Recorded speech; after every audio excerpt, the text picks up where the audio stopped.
Discomfort. Discomfort is a concept I became familiar with a bit more than a year ago.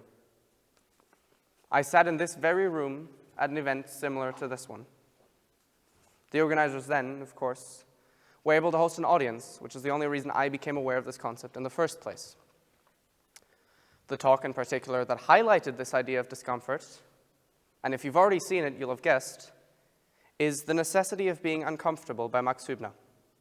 If you haven't seen it, I highly suggest it, and you should go watch it. My name is Tom Gatzek, and I had, back then, just started the 2-year-long International Baccalaureate program, an international high school diploma that has a little subject called CAS. CAS stands for Creativity, Activity, and Service, which are 3 key areas that the program wants to help its students make progress in.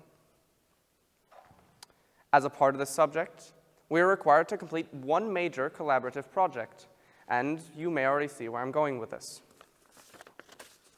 Coming from the event last year, which was masterminded by 4 grade 12 students, I felt inspired, not only because of the great talks I had heard, but also because of the fact that 4 grade 12 students had put together an event of that scale.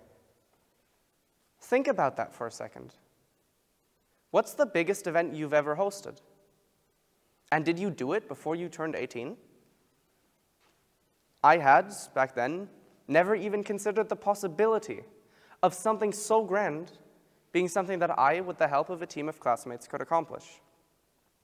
But after leaving the event last year, I knew what I wanted to do with the next year of my academic life. I remember speaking to one of the speakers afterwards, and I said to her, optimistically, I am going to host that event next year. Well, here we are. Turns out I wouldn't, as usual, forget about that goal the next day. Instead, I, and this part genuinely surprised me, started to look for a team. For the first time, I was working towards something truly big, something I will remember for years to come. The team I ended up finding was a team of truly passionate students. Yeah, no, who am I kidding? They weren't passionate about it at the start. But I do believe that over this past year, Ruben Sterzing, Raithel Othmar, and Frank Desmet have grown a passion for this project that can rival my own. Of course, it wasn't that simple. Turns out, actually organizing this kind of event is way harder than just saying you will. It came as a complete shock to me. But even with all the speed bumps along the way, we did end up making it here, to today. Today, where everything is finally coming together. But why am I talking about this? Well, this story, our story, was a story of daring to do something that none of us had any experience with. It's a story of a truly special kind of call of the void, less literal in this sense. It wasn't a call of the abyss, but rather a call of the darkness that lies just beyond our comfort zone, that lies just beyond what we are familiar with. It was the call of the kind of darkness that we know as the unknown. The unknown is central to our lives, as Max describes in his talk. It is the region that all the best parts of life are located in. It is the place where you may stumble upon a hobby so fulfilling that you structure the rest of your life around it. It's the place that you may meet the love of your life. And it's also the place that we had to venture into to organize this event. The reason that I have told you the story of how this event came to be is because it is the story of the theme, and more importantly than that, the soul of this event. We want to invite you to embrace the unknown with us, and to embrace the unknown with the talented speakers who will be presenting their thoughts today. Please join us on our venture into the unknown. With that, I'm happy to announce our first speaker. He's the general manager of an aerospace company here in Leipzig, and we'll be talking about a love for aviation, the environment, and the combination of water and flight. Please welcome James Wyatt. The fascination of flying. What do we think about when we think about flying? What does flying mean to us? And how does the imagination evolve when we think about flying? For many of us, including myself, the fascination started at a very, very young age. On a Sunday afternoon with my parents, going to the local airport where I lived, to be able to look in awe at what was happening in this fantastic, fascinating space, holding with the hands through the airport fence in complete awe of what was going on behind the fence, seeing large aircraft taking off into the sky. How is this possible, I thought? How are we able to do this? How is there able to be so many people inside? How does it get airborne? How does it get into the air? The fascination with flying evolves as we do when we grow up. And aviation was always a fascination for me ever since the very, very early days of visiting the airport. And you start to learn and understand more, and you see that there's a culture and there's a lifestyle with aviation. And this culture gives you an impression of the world which is global. You can see here an image of a well-known German airline, Lufthansa. Very smart, wearing uniforms. It's a lifestyle, not knowing from one month to the next where you will be flying to. Will you be flying short haul, so small sectors? Will you be flying longer haul? And each month you receive your so-called roster, and you don't know where you're going to fly. Isn't that fascinating? Isn't that exciting? For some of us, we like routine. If you want to work in aviation, that's certainly not the case. For many of us, flying changed, particularly in Europe in the early 1990s, with the introduction of low-cost carriers. So airlines flying able to offer tickets at a lot lower cost. We talk about fascination. For many of you listening to this today, you may well think that this is more fear than fascination, because the way in which we fly changed during that time. Prior to low-cost carriers, we were very, very much in an exclusive environment. Flying was exclusivity. Flying was a luxury. Whether it was for business travel, whether it was for private travel, flying was definitely a luxury. In the early 1990s in Europe, the introduction of airlines such as Ryanair and EasyJet enabled a lot more people to travel point to point at a lot lower cost, which began to bring the world to a so-called smaller place. And what does this mean? What do we mean when we see a smaller world? More frequent connections, the possibility to be able to fly longer distances from point to point. We saw this with the involvement of the so-called Gulf carriers, so the three main airlines operating out of the Gulf. You are able to fly from Australia to the UK with stopping just once, something which was never possible before. So flying has certainly evolved, and the possibilities with flying have certainly grown. Low-cost flying serves its purpose as well, and certainly was great competition for the traditional legacy airlines of this world. And what happened, you see here, from the luxury of let's call it the former times of flying, into perhaps what is today's world of crowded aeroplanes, although perhaps not so crowded at the moment with the pandemic which we currently face ourselves in. I think it's been well documented how the pandemic has affected the passenger side of aviation. When we talk about cargo, that's also included within aviation, of course, and cargo has enabled the world supply chain during the pandemic to keep going and supporting the world supply chain, and that's something within the aviation environment which is very, very important. But you can see how things have developed. The exclusivity is still there, but for this you pay a premium to be exclusive when flying. Flying is a very thrilling and fascinating experience. at least from my own personal perspective. Having the possibility to walk into an airport and know that I'm flying somewhere, whether that's domestically, so within the same country, whether that's to another country, a neighboring country from where I'm based here in Germany. Or even better, the fascination and the excitement gets higher when I'm going to be flying a long distance. And there are various elements included, whether it's the airline that you're flying on, the routing in which you're going to take, the aircraft type which you're going to take. This is things which still today I find absolutely fascinating within the world of aviation. Even in the year of the pandemic, I've had the pleasure to fly this year in 2021 over 50 times. And yes, traveling today has changed.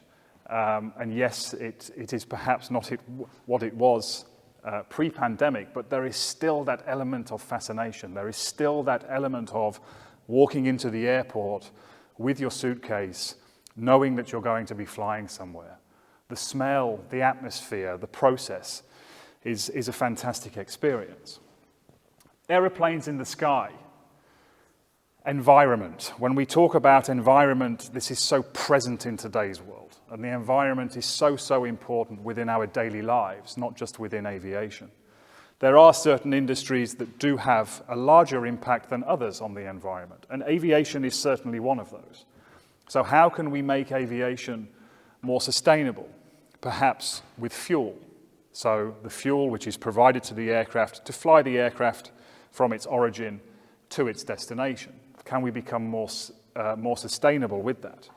When we think about the use of plastic in the passenger cabin, is this something that we can transform to more biodegradable products? The environment is so important, and it's so present, as I said, in our daily lives, and aviation is working extremely hard to be as environmentally sustainable as possible. And this is one of the main agendas of the global airlines that we see today, and something that will certainly remain. So the fascination of flying, the ability to fly long distance, short distance, being above the clouds, seeing the sunshine every day, it's a luxury, it's a great experience. If we then consider the introduction of water within this scenario, what are the images that perhaps we then create? You think, okay, flying and water, are they actually a match? So how does the imagination change when you see an aircraft which is able to land and take off on water? For some of us, that's perhaps a new concept, because we're used to the traditional and very common method of international airports offering a tarmac for the aircraft to land and take off. But here you see an image of an aircraft that is able to land and take off on water. So how does your imagination change? How does the experience change? Does it become more fascinating? Does it become more exclusive? For me, it does. And I had the opportunity earlier this year to become one of the founding members of a seaplane airline based in Italy. And our operation will start in the year of 2023. The company was founded this year, and we're currently working towards the possibility of operating an airline, operating aircraft within Italy during the summer. Of course, we are in the Northern Hemisphere. Weather has to be considered whenever we fly. So during the summer months, we will be flying from Rome International Airport to the southern islands in the South Mediterranean Tyrrhenian Sea.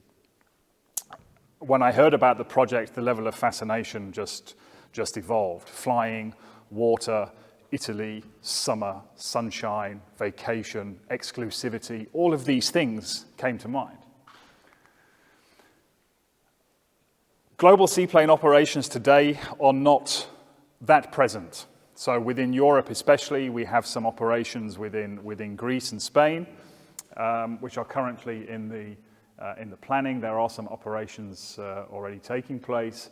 The Maldives and Canada, for those of you that have had the opportunity to travel to these locations, there are significant numbers of seaplane aircrafts flying in these destinations. And if you think about the Maldives, you perhaps understand a little bit more about the fascination and the imagination. The blue lagooned waters, the sun is shining, you arrive at the international airport, and you reach your so-called island or atoll, where your hotel is, by seaplane. What a nice experience to have at the end of a long flight, to know that you'll be reaching your hotel by seaplane. Doesn't that sound nice? When we talk then about the environment and seaplanes, this is also a very, very important point, and something which our company in Italy is extremely conscious of, and is definitely one of our main agenda points. The impact of seaplanes on the environment is very, very minimal. As we will see from this picture, all of the engine, propulsion, propeller systems are outside of the water. Okay? So the only part which is actually in the water, as you can see here, is the float. You have some rudders on the back which help to move the aircraft when it's on water, but all of the engine, the fuel systems are all outside of the water. The aircraft is able to land and take off on a very short space of water with a low impact onto the water, therefore having a very, very reduced impact on the marine life. The infrastructure that's required at a so-called seaport, not an airport, a seaport, we need a place where the passengers can get off the aircraft and they can get onto the aircraft. So we have to create a so-called structure on the seaport which is floating. What we see, marine life makes their homes in these structures. They're not permanent structures, we can remove them as well. So the impact is a lot less than perhaps a boat, for example, that's using a huge amount of weight, a huge amount of diesel, and therefore creating a huge amount of pollution. So we firmly believe that it's an environmentally friendly approach, and something which we will certainly be taking care of as we develop our airline and develop our operation. So when we bring all of these factors together, and when we look at aviation and we look at flying, and we have the combination with water and all of the elements that I've mentioned, perhaps I'll just leave you with a lasting image, which looks to be quite idyllic, right? It looks like you're in paradise. So with the love of aviation, with the fascination of aviation, with the possibilities of aviation, I think it's a great, great thing. And I would encourage anybody to get deeper into the fascination of flying. Thank you. The next speaker is one of our former students here at Leipzig National School. She's undergone a precarious journey, traveling far distances to become the person she is now. Going from refugeeism to academic and athletic success, please welcome Sarah. Venture into the unknown. As soon as I heard about this theme, I was taken back to a turning point in my life through which the unknown got the better of me, but I made sure to get the better of it as well. Now, the unknown is perceived as scary, vague, or even dark. But I had to learn that the unknown is just a vital element in the process of becoming. Elaborating more on that, I would like to share a personal anecdote about what I call a survival story, which took place during a refugee journey to Germany, my journey in 2014. Now, before I drafted this talk, I was tempted to look into some inspiration on the internet about refugee stories. However, I quickly then realized that the feelings and memories and experiences of being a refugee had almost become a forgotten memory. Those feelings consisted mostly of being frightened and hopeful for a better future at the same time. Now, the fact that I had to be reminded really just shows that I am here today sharing a story of success, survival, and bravery. rather than just a traumatic experience. Now, diving into the story and starting from the very beginning, as a kid, I used to travel a lot with my mom due to her job as a medical doctor. Just before first grade began, my mother and I settled in Iraq, her homeland. And it was my first time ever being there. Fast forward to the age of 13, one night, my mother and I had just done groceries, which she loaded into her car. And as she was starting the car's engines, the supermarket suddenly exploded. It was attacked by terrorists. Had we stayed there for a couple of minutes more, we would have been one of the casualties. This night was the absolute peak of how much my mother and I could tolerate living unsafely in Iraq. And hence we decided to leave it once and for all. Because, unfortunately, such events happen in a frequent and random manner. Now, we decided to go to Istanbul. We left everything. We left our home, people, school, house, everything. As we were in Istanbul, we have faced so many failed attempts to migrate somewhere safe.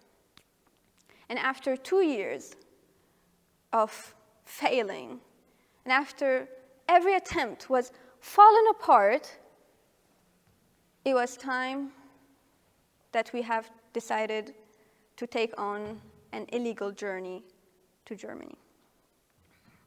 We have gone through this infamous, most legal yet illegal refugee journey that is through the Mediterranean route in 2014.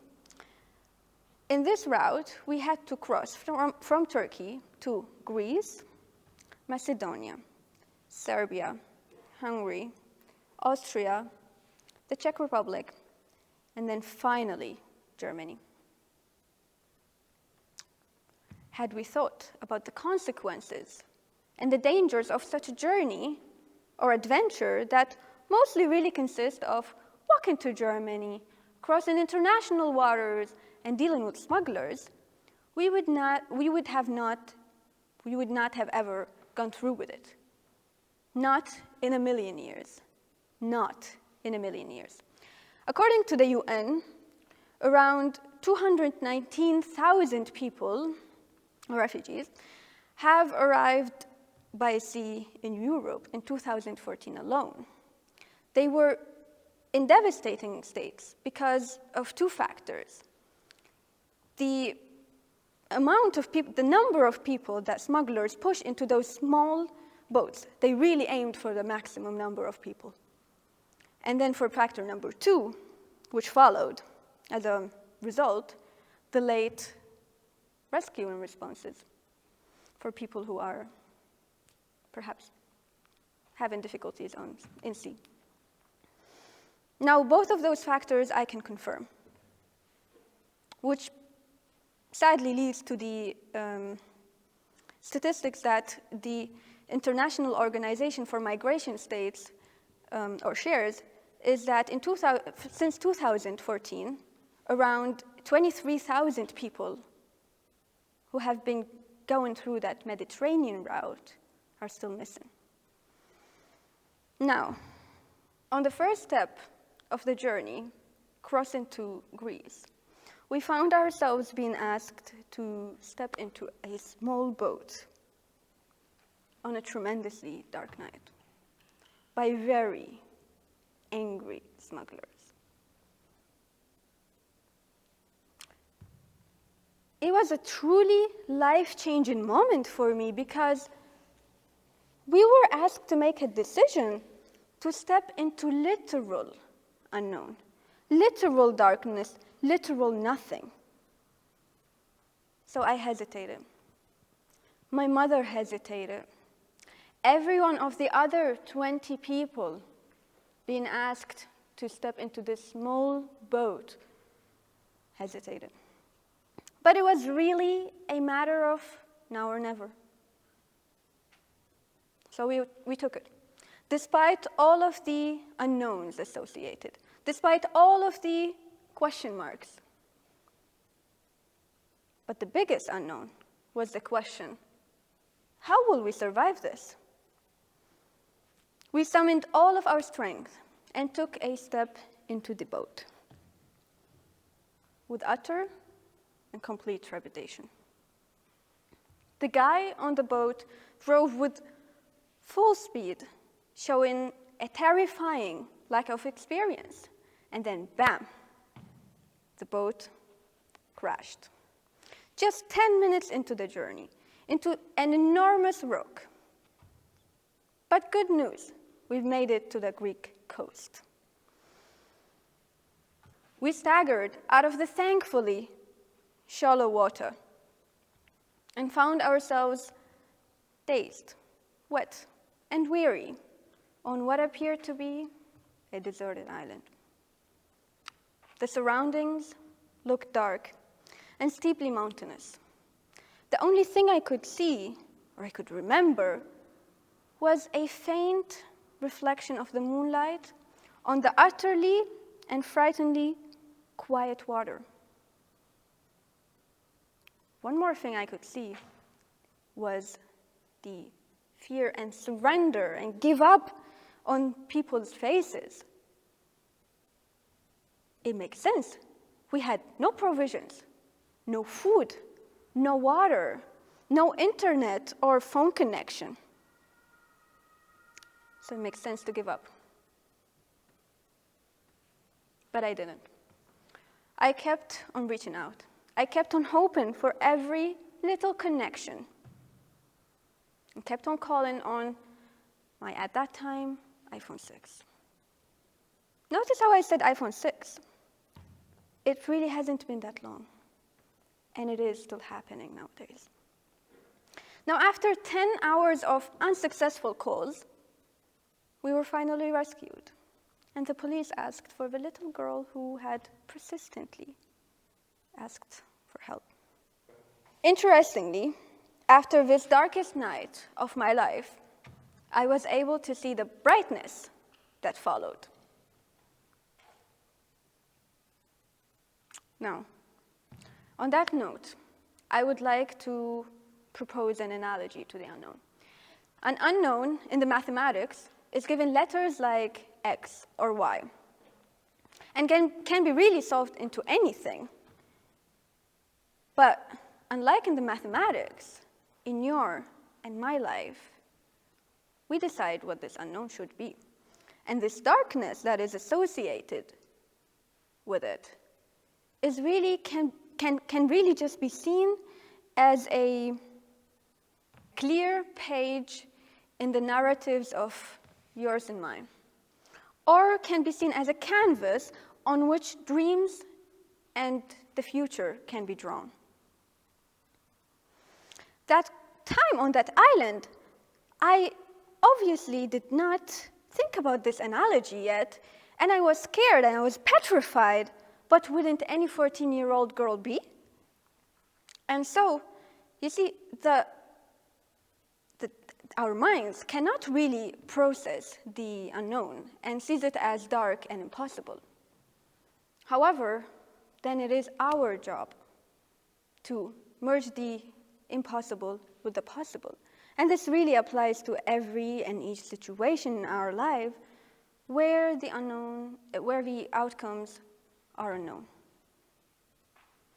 Now, continuing more about the new life after I have arrived to Germany, I had a difficult time finding the person I had been or the one I wanted to be. And so I was at the lowest point of my life.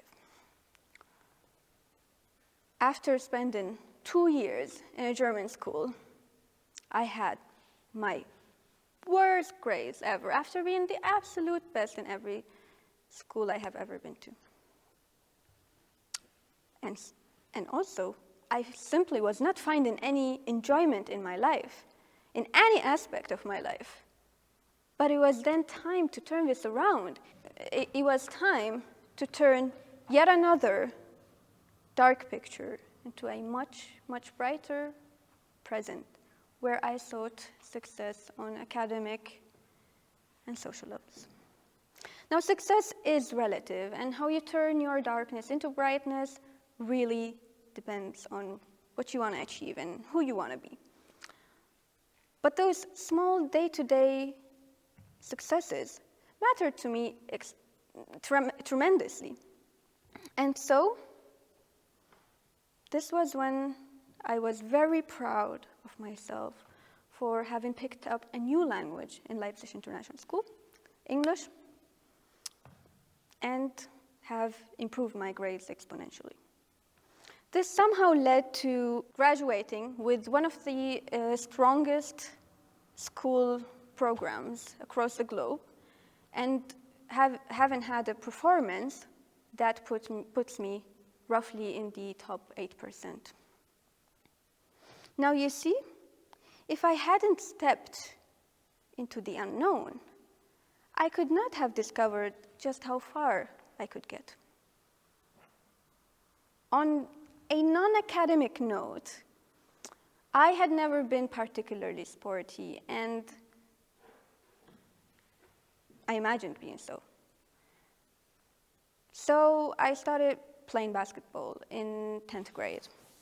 And that escalated into so many amazing things and ended up with me being nominated to the title of athlete, the female athlete of the year 2021 in LIS, amongst incredible people, and have received it.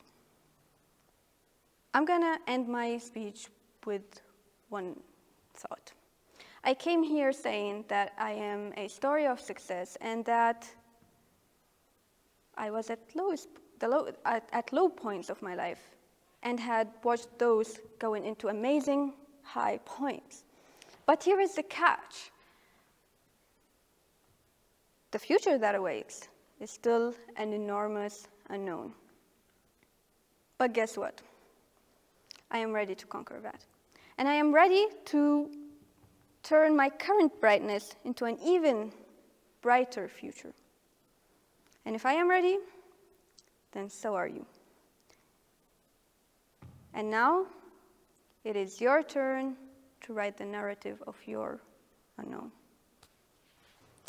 Our next talk comes from another fellow student at Leipzig International School, Julia Raithel, who has overcome all the seemingly impossible decisions in her life thus far, and she will take us through a guide to make the right decisions if these situations arise in our life. Please welcome Julia. Venture into the unknown. That sounds great as a book title. I mean, imagine reading an adventure book about someone who goes off on their journey, and it's called Venture into the Unknown. That already sounds so exciting. Well, it would be exciting for any movie, book, or story that you can imagine. But the thing is, it's only exciting and great as long as it's not your own story. When you are involved, you don't like that. Because humans, we like to stay in the known. We like to stay with our habits, our routines, our daily lives. We don't like to step into the unknown and have something new there, because it's scary for us. In German, there's a word for that describes mankind. It's called Gewohnheitstiere, and roughly translates to animals of habit. And that's what we are, actually. Because, I mean, society defines everything in our lives. Think back to when you were a child. Your parents were gods. You didn't see them as humans that could do wrong. They were always just gods who could never do wrong, who decided everything in your life. When you woke up, when you had to go to bed, when you had to eat dinner, what you had to eat for dinner, every single thing. And then at primary school, teachers came along. And they were in addition to that, because teachers, they also told you everything what you had to do. When you go to class, which class you had, what you had to learn, your homework, every single thing is defined by others. And that keeps going until you reach grade 12. Because in secondary school, suddenly you have your friend group. I mean, everyone can still remember that when a friend group thought something was cool, then you automatically thought that it was cool too, even though you might not have liked it when you were younger, or you might still not like it. Your friend group also defined your daily life, everything about you. But all of that kind of changes when you reach grade 12. Because in grade 12, for the first time in your whole life, you have to make a decision that could change your whole life. It's astonishing, really, because up to this point, nothing really had consequences. When you choose the wrong subject, you could still change it. Nobody really cared about your grade 9 report card. It doesn't matter. But then in grade 12, suddenly everything does matter. Because after grade 12, you don't have to go to school every day anymore. Society doesn't define that anymore. And that's really, really scary because you have to decide what you do with your life. And that's really, really scary for all of us, I think. I know nobody in my grade who isn't at least a bit scared of making the wrong decision, of not doing the right thing, of taking a path in life that they might not end up being happy with. Because suddenly, in grade 12, we have to decide what to do with our lives. And that's something the protagonists of our own stories never had to deal with up to this point. It's the start of an adventure for us. And it's the first great turning point in every hero story. The hero always has to make a decision between being selfless, going on a journey, saving the princess, or he's selfish, stays safe in the known area. That's always the choice that the hero has, more or less. And the thing is, in our life, we also have that.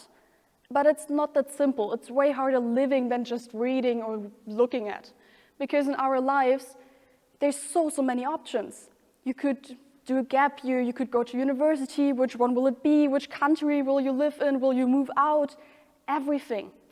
It's just a lot for us. And there's no morally right or wrong. There's no selfish and selfless option. Because all the options, we can't decide if they're good or bad at the moment. You can't decide if it's good or bad because we don't know. We will only know when we take the path. And looking back at it, it will get easier to decide which option we should have taken. But we will never know for sure, because even if we decide later on that the path that we took was not the best one for us, we will never know which one would have been the best one, because we would never know how it would have turned out. And that is what's really scary, because you don't see that in hero stories. You never have the hero make a decision that is probably not the best one, and others might see it, but the hero himself doesn't. And that's really, really scary, because we want to live a hero story. We want to have a story where we end up with a happy life and everything happily ever after, like a fairy tale. We don't want to have one of the stories where we make wrong decisions, where we end up with a mediocre life maybe. We want to be a story that's told, and that's what we're scared of, because we don't want to be an untold story. And I think a lot of people, maybe also you, the audience, can relate to that, because you have to make this choice at some point in life. And many of you might have had this choice already, or will have this choice multiple times again. And that's why I will present to you today basically a guide on how to venture into the unknown, a small guide on how to decide, basically. It's funny, actually, if you think about it. This is like any great prophecy in every hero story you ever hear. It's always this prophecy that rhymes and will define the hero's journey. And this is my prophecy. And it's funny because why does fate always rhyme? It's really bizarre if you think about it, actually. But yeah, in this guide, I will just tell you how I approach it, how I make my choices, and I have to live with that. And I think so far I've been doing quite well, actually. And now that I have to face the first real great choice in my entire life, it really, really is a good guide for me to go on. And I think many of you might benefit from that. And the first thing that I always ask myself is, what is my dream? What do I want to achieve? And I think all of you have to do the same thing, because that's the first and uttermost important thing. It's the only important thing, actually. Because when you go into the unknown, you want to achieve greatness. You want the happy end. And you can only achieve that if you actually try to go for your dream. Because you might fail, but if you don't go for it, if you never try, then you will never know if you could have succeeded. And I'm not saying that if you put the effort in, actually go for your dream, that you will, of course, achieve it. No, we're still talking about real life here. In hero stories, that might be the case, but that's not something that translates to real life. In real life, effort can increase your chances, but effort won't guarantee anything. And that's really something that we have to understand, but still, we have to go for it. Because if we don't go for it, then we might never actually succeed. Then we will live the mediocre life. We have to venture into the unknown. We have to be courageous to do that. So if you want to be an astronaut, then go to websites of NASA, ESA, etc. Go to resources, try to learn and try to apply it. Actually go for your dream. If you want to be an actor, go to castings. If you never try to go into the unknown, even if it's scary, you'll never have the chance of achieving greatness. And sometimes, even with putting all this effort in, you might fail. That's something we have to consider, because life is not a fairy tale. Just because you put effort in doesn't mean that you will automatically succeed. And that's really, really sad for us to think about, because in every story that we see, if the hero actually tries, he can always achieve his goal. But for us, it's not as simple, because life isn't as simple. So that's the second point of my guide that you have to actually take into consideration, the what ifs. The first what if, of course, is what if you succeed? Well, in order to do that, first you have to do a lot of effort. You have to prepare. Remember when you watch any movie where the hero has this training montage with epic music and the mentor teaches them and everything goes great, and then the hero goes off to his own story? That's how you should go about it. In order to succeed, you have to maximize your chance at succeeding. And you do that mainly by preparing. So if you want to be an actor, join a theater club. Find somebody who can teach you how to act. Find a mentor, basically. That's something we should adapt from hero stories in our own lives, because the venture into the unknown doesn't start with making the decision. It doesn't start when you actually go and do what you want. It starts right now, before all of that. It starts when you make your preparations, when you find a way how to do it, when you try to maximize your chances. Your story has already started. My story has already started. I want to go to university, so I'm learning a lot. I'm trying to do extracurriculars. I'm doing all this stuff. And then I make my decision. And then I try to achieve my dream. And that's what everybody in grade 12 has to do and is trying to do right now. We all try to maximize our chances. And then if we succeed, what comes after that? Because are you actually happy at that point? Is that your life? Well, basically, it's not that simple. Because in life, you don't just have one dream and that's it. You have many dreams. And that's the cool thing, because after you achieved one, you can go on and find a new one and try again and again and again. Your life isn't like a movie, where in the end, everything is wrapped up and you have your happily ever after. Your life is a TV show. You have multiple seasons, multiple character arcs. It's not just one single story. So you can try to achieve new dreams, be successful again, have multiple stories in your own story. And well, you have to think about the same things when you fail, because that's also an option. What if you don't succeed at achieving your dream? What if you fail even though you put in so much effort? Well, you also find a new dream. Maybe you try to achieve the same dream. Maybe it's slightly changed because you have changed along the way. Maybe it's an entirely new dream because your ambitions have changed. All of that is okay, but you have to try again. And you will be more successful probably, because you have learned so much along the way. Trying is never unsuccessful, because every time you try, you get more experience, more knowledge, and then you can try again, and you have more options in your preparations. You can incorporate the knowledge that you've gathered along the way into your preparations, so your chances of success are way higher the next time you try. And that's a really cool thing, because even though you go into the unknown, you have a sense of control to some degree. And that's something that gives us security to a certain extent. Because we know even though we might fail, we never fail at life. Because life is the trying and trying again. And it's the constant pursuit of happiness, achieving your own dream, achieving greatness. That's what life is all about. It's about going into the unknown.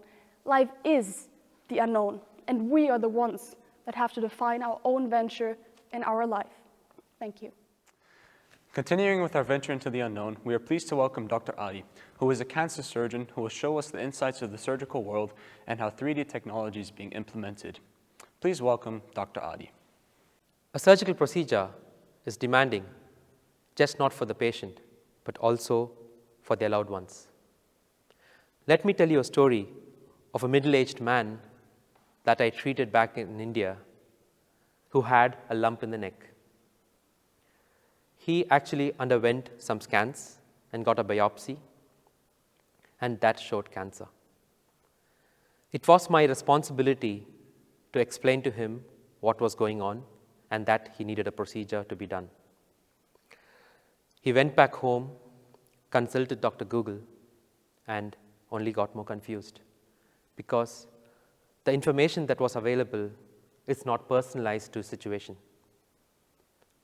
He ended up not knowing what to do, and he said no to the surgical procedure.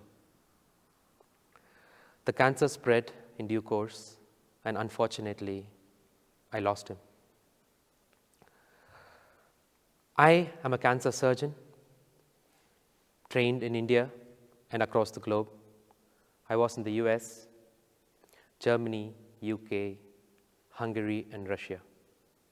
In my 13 years of surgical practice, I've seen one thing in common, that patients who have to go through a surgery are stressed. This is not just my problem. Surgeons dating back to 6500 BC, where a procedure called trephination was to be done, that's a hole in the skull bone for mental disorders, till today, the era of robotic surgery, surgical patients have stress. Now, why is this? Why is the surgical procedure stressful for the patient and their relatives? This is because medicine is very complex. Somebody can't explain the whole of medicine in 10, 15, 20 minutes. The information available in the internet, as I said before, is vast and not clear. The time available with the doctor is limited.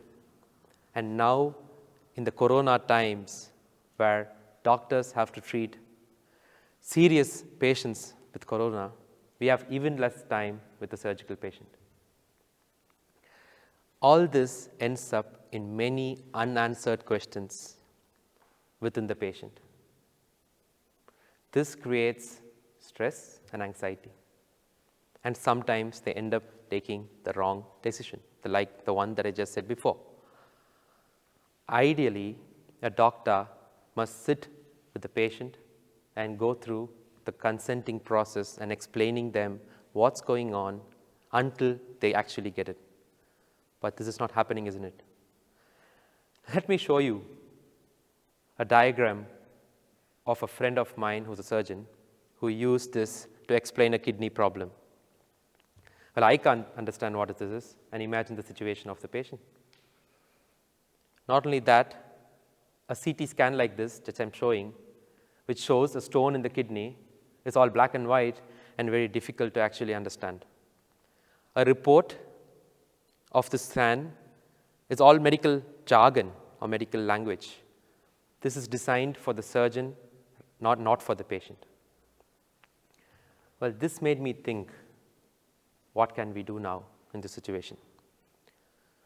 3D visualization is now available in the whole of many different things in the world, right from building a home, buying a kitchen, or constructing a car to buy. We have animations for kids and adults which are of very high quality. Until now, there was something in medicine which is not there, similar to this. So we joined hands with engineers, 3D artists, and researchers.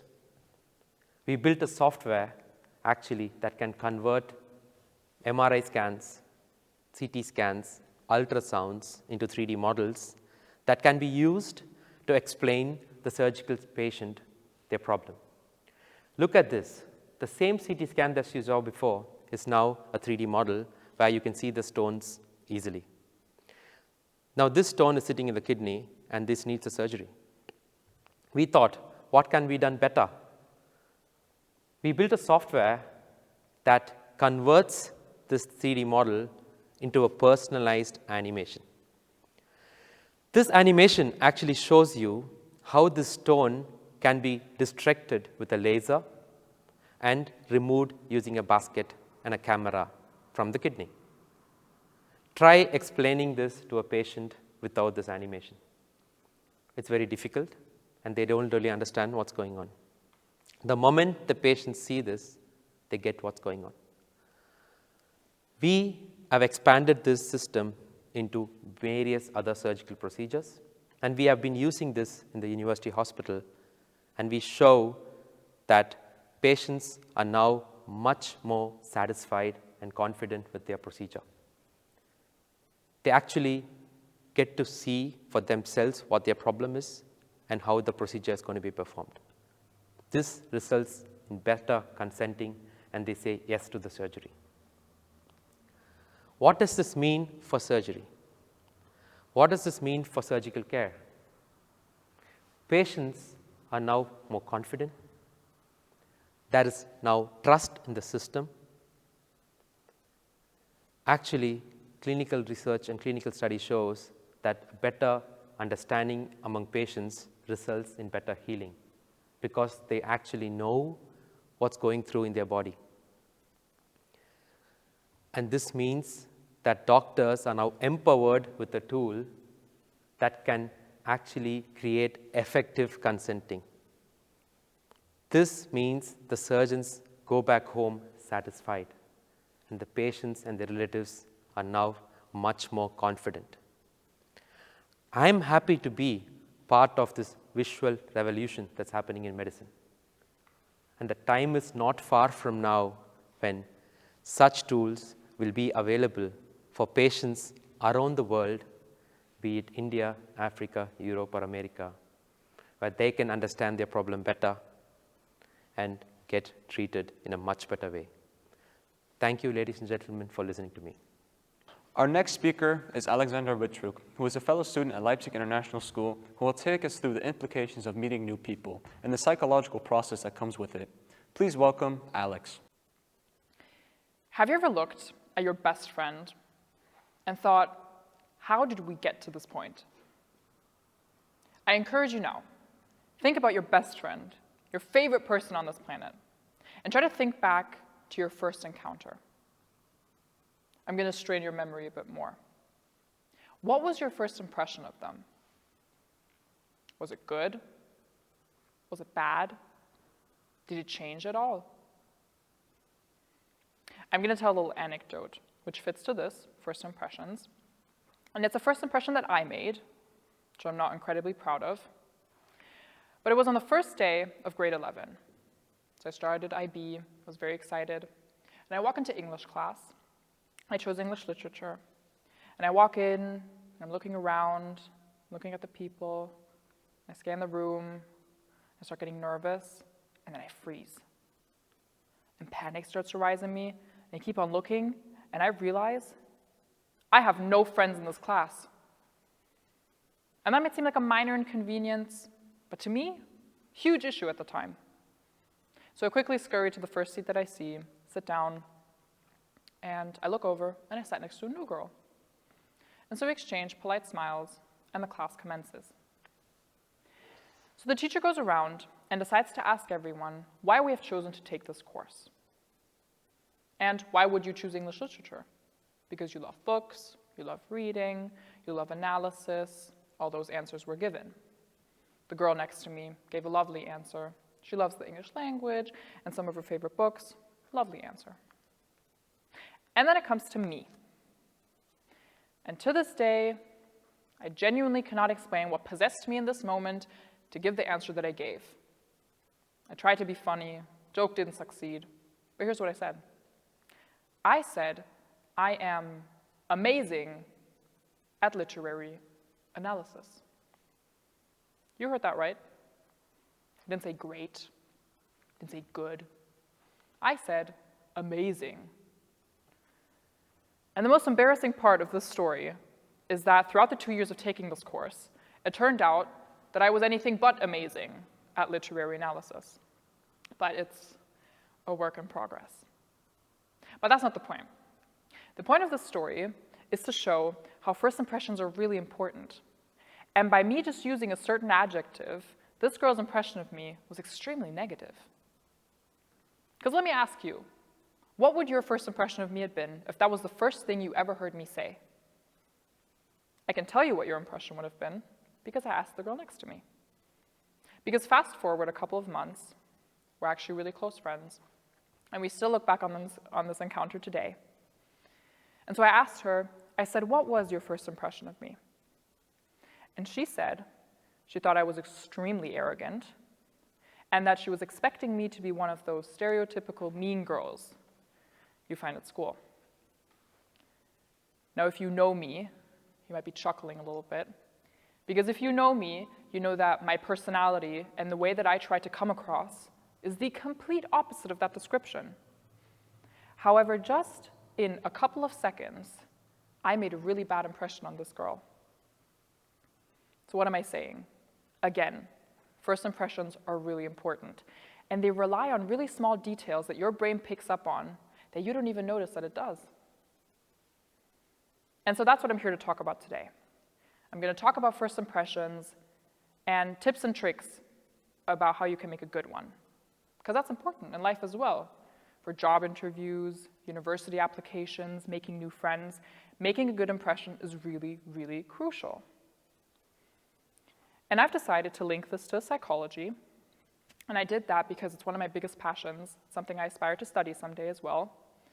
And my interest in psychology started from a very young age. I've always been a bit of a people watcher. I'm a very observant person in general. And my mother, who is actually a psychologist, I used to read her old university lectures. And although I would only understand about 50% of what I was reading, it was fascinating nonetheless to me. So that's why I'll be talking about psychology. And I'm going to give you two options. You can either sit back, relax, and let me fascinate you with this beautiful field of knowledge, which is psychology. Or, if you want to, you could use this as your potential villain origin story, fabricate a whole new persona for yourself, and manipulate any new encounter that you make. However, I will leave that choice up to you. So good impressions. How can we make them? Well, here's a tip. The first thing you could do is mirroring. And mirroring is exactly what it sounds like, which is mimicking the behavior of someone you're having a conversation with. And this is effective because it appeals to something in psychology called the chameleon effect. And what the chameleon effect states is that mimicry can automatically lead to liking. Now, that doesn't mean that you should copy every single mannerism of a person that you're having a conversation with, because that would make the conversation a bit awkward. However, subtleties should be able to do the trick. But maybe that's not something you feel capable of doing in a conversation. You're not really good at multitasking, and you feel like that would just distract you from the conversation. Well, not to worry. I have another trick. This is really simple, one of the simplest acts of kindness, which is compliments. Now you're probably thinking, well, yeah, that's logical. I give someone a compliment, they feel good about themselves, and therefore they like me. However, it's not that simple. What actually happens when you give someone a compliment is a psychological phenomenon which is called spontaneous trait transference. So what does that mean? That means if I give someone a compliment, they will automatically associate the things that I'm saying with me. So if I call someone kind, they will perceive me as kind. Now this works like anything in life, has a light side and a dark side. So it works with positive things and compliments, but it also works the same with negative things.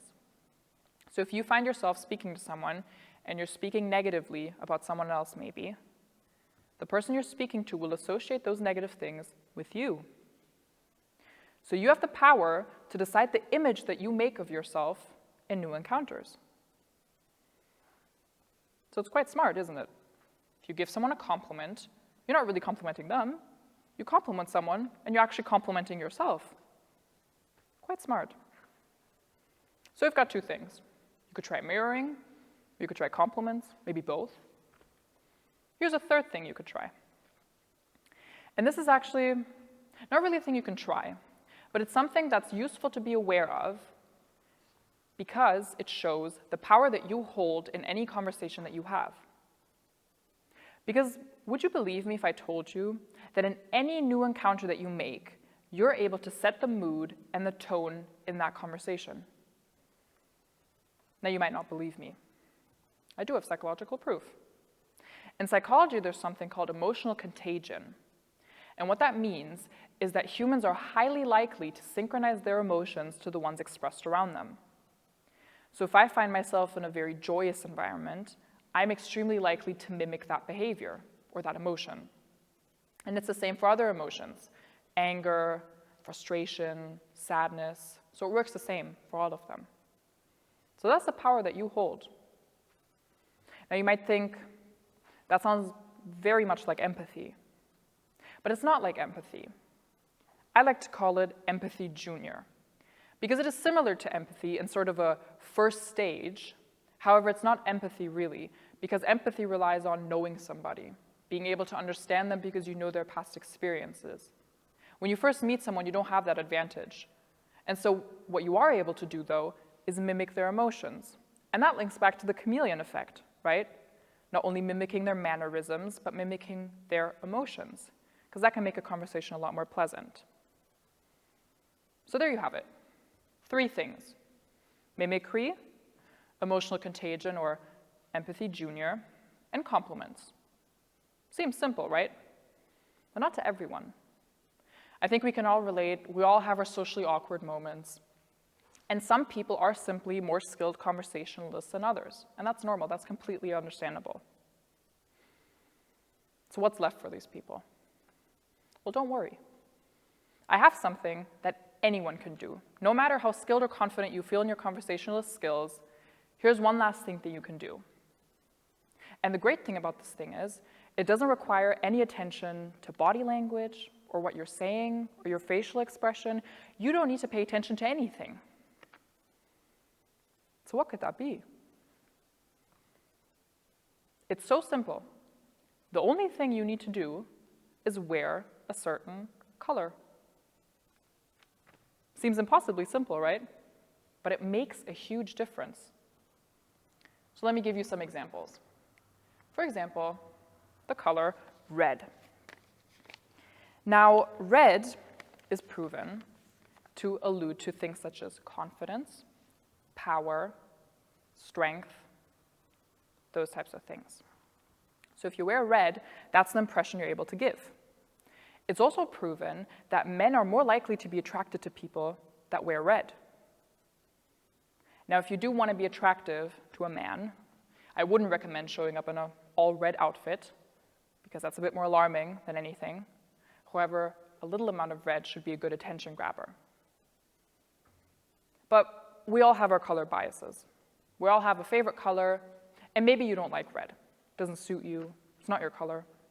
Well, how about blue? So what does blue associate with? Blue associates with things such as calmness, tranquility, and interestingly enough, trustworthiness. Again, don't show up in a whole blue outfit. It's a bit melancholy. But a moderate amount of blue should do the trick. Now, one last example. And I had to be a bit biased here. I chose my favorite color, which is green. Again, a bit biased. But in my opinion, green is the coolest color out there.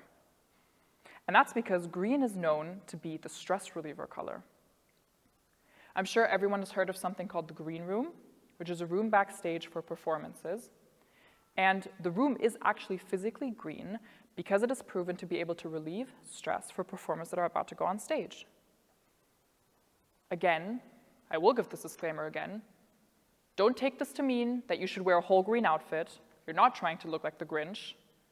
However, if you do want to have that stress-relieving effect, a moderate amount of green should be enough to do that. So there you have it.